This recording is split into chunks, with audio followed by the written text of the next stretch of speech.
Carbon offsetting, how the middle classes sleep at night. Carbon offsetting, how the uber rich can justify flying into space on tourist rockets. Carbon offsetting, how lumberjacks in Brazil are becoming the new uber rich. Carbon offsetting, ever felt you've been had?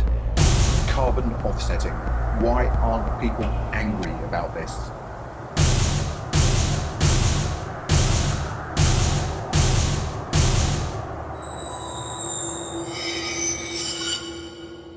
If you have flown anywhere in the last few years, you will have most likely have seen an option when you're paying for your flight to offset the CO2 by paying $5 or some other token amount to help a rainforest somewhere or something similar. But in very simple terms, carbon offsetting is like cheating on your partner and paying your neighbour to promise that he won't cheat on his wife. Or like stealing from a shop and paying someone else to promise not to steal from that shop. Or like watering your lawn in a drought and paying your neighbour to promise not to water their lawn. I think you get the idea.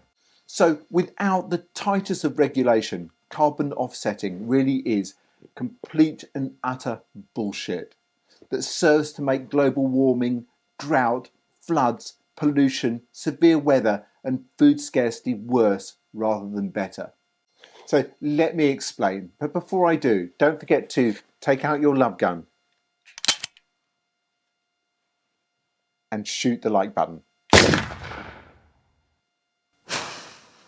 And if you haven't done so already, please do subscribe to my channel. Let's get on with it. The smell of fresh-cut timber, the crash of mighty trees. Lumberjacks, that's supposed to come in later, but don't worry, we will come back to that in a moment. I'm sorry, we've got a rather different and ambitious programme for you today, where we're going to attempt to link up with Eugene in Brazil and Dale from London. So do bear with us and keep in mind that if anything does go wrong, it will be Anthea's fault. So, carbon offsetting, the dirty truth. What is carbon offsetting? It actually started with really good intentions as part of the Kyoto Protocol in 1997 to provide businesses with a level playing field and a fighting chance of reaching a mandatory target to reach net zero, so that we can sustain life on this planet.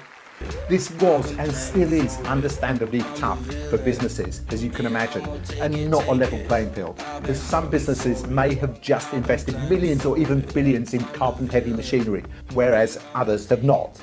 Let me make this simpler. Imagine that your government said that as of next year, each citizen in your country can only use 5,000 kilos of CO2 for driving.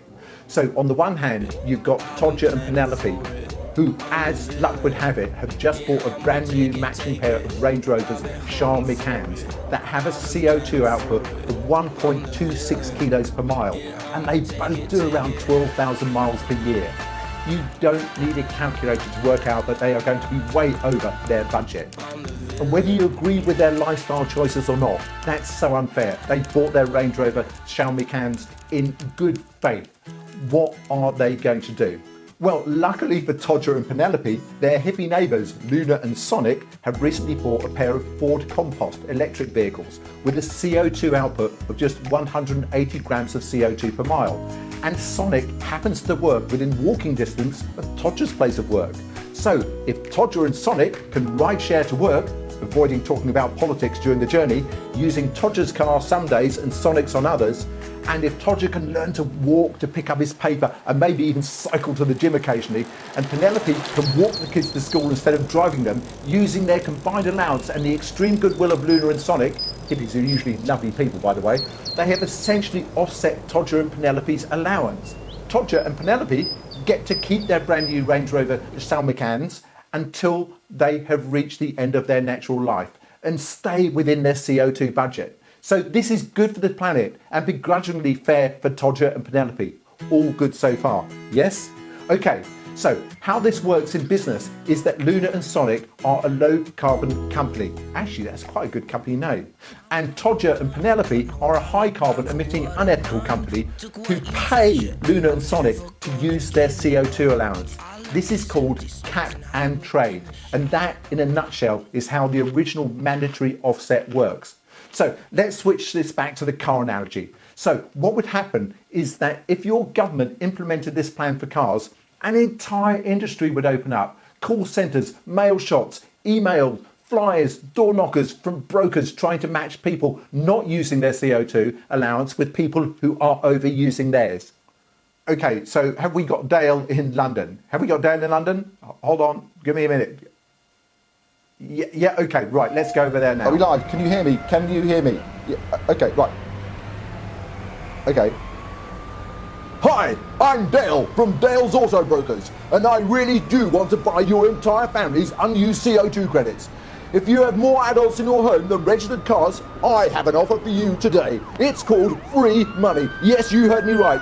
Free money. All you need to do is sign over your car allowance to Dale's Auto Brokers, not to be confused with Dale's Car Brokers.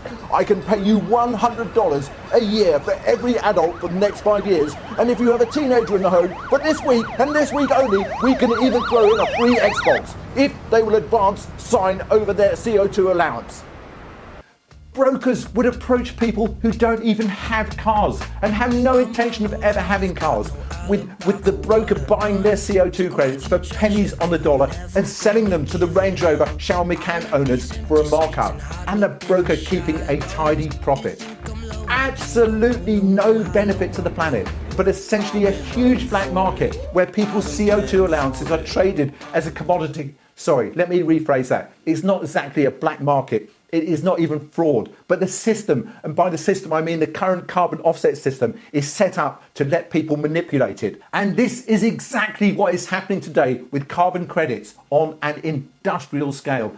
And you could see that this would happen with the car analogy. You know that this would happen. So let's transfer that back to the murky world of business. Of course this happens now. So next time you decide to offset your transatlantic flight with $5 to wash your conscience clean by protecting a tree in a rainforest, to make this happen, there is a feckless corporation paying a broker or middleman who is paying someone else not to do something they were perhaps not even planning to do anyway, so that you can jet off around the world with a clear conscience. You are not saving a tree. You are merely washing your hands, and often in actual blood. I've been hunting for it. I've been planning for it. I'm the villain. Yeah, I'm gonna take it, take it. I've been hunting for it. I've been planning for it. I'm the villain. Yeah, I'm gonna take it, take it.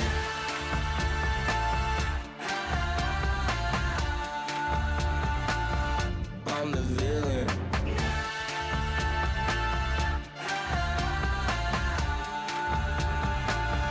I'm the villain. All the money in the world cannot protect you from me. You can flee, but never will you be free from me. I'm everywhere you look. Yes! A lumberjack! Leaping from tree to tree as they float down the mighty rivers of British Columbia. A lumberjack used to be thought of as an honest, hard-working man, bringing bread, bacon and logs home to his family, an honourable living. I mean, where would Jesus be without the lumberjack? But then came Crash Monty of mighty Python. trees. With my best girl by my side, we'd sing, sing, sing. I'm a lumberjack and I'm okay. I sleep all night and I work all day. He's a lumberjack and he's okay. He sleeps all night and he works all day. Yes, we've got it now. So then came Monty Python and ultimately the Brazilian rainforests, where we are going right now to talk live with Eugene, who is, we believe, a lumberjack. You there? Can you hear me? Have we got Driver eight, Eugene? driver Have eight. 1, 2, 1, 2, 3, Okay, 4. great. So hello Eugene, know. I Are we understand from connected? my researchers that you are a lumberjack. Is A that lumberjack? correct? Yes, I am. How can you possibly tell? It's the way you carry yourself, that lumberjack swagger and that promise of something surprising beneath those rugged clothes, and perhaps the axe. I believe you're going to show me some trees that you're going to chop Yes, down. Is I that was. right? Well, when you say chop, I use the term loosely. The axe is actually Careful a weapon. with that axe, Eugene. Sorry. When I say weapon, I mean it is more for personal defence and to help keep the indigenous locals in order. When shooting them in the head might draw too much attention.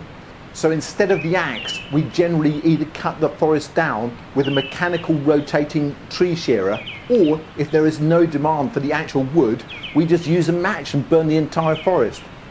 And the land is ultimately used for growing cattle feed. I mean, we will try and use the wood, but It is the cattle farmers like your McDonald's and Burger King that pay us the money. When I say like McDonald's and Burger King, I'm obviously not going to tell you who does actually pay us to chop down forests, slaughter indigenous people and destroy entire ecosystems that are the lungs of our planet. But what I can tell you is they pay us a lot of money, a shitload of money, which is why we do it.